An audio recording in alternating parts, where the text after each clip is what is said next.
Colombia ready for truce talks with Farc, President Santos. Colombia's president has said his government is for the first time prepared to begin talks on a bilateral ceasefire with Farc rebels. Juan Manuel Santos said he had asked negotiators to start discussions as soon as possible. He said a unilateral truce declared by the leftist rebels last month has been a step in the right direction. The government had previously refused to join the ceasefire, saying the Farc would use it to rearm. The two sides have been engaged in peace talks in Cuba since November 2012 to try to end decades of conflict. Real belief. In a televised address on Wednesday, Mr. Santos said peace was closer than ever and it was now time to de-escalate the intensity of the conflict.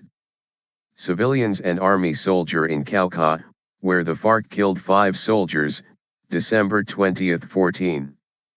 Most of the victims are Colombian civilians caught up in the fighting in rural areas. Archive photo, Farc rebels in the 1980s. An archive picture shows the Farc guerrillas in the 1980s, when they had more fighters and bigger resources.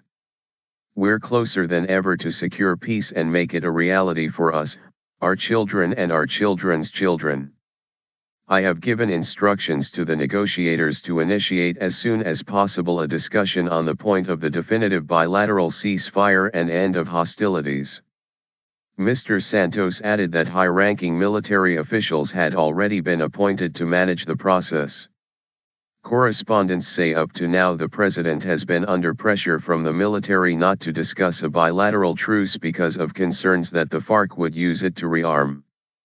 For years, talks of a truce between the government and the rebels was simply unthinkable, says the BBC's Arturo Wallace in Bogotá. But his latest announcement means the government believes the talks are entering into the final stretch, our correspondent adds.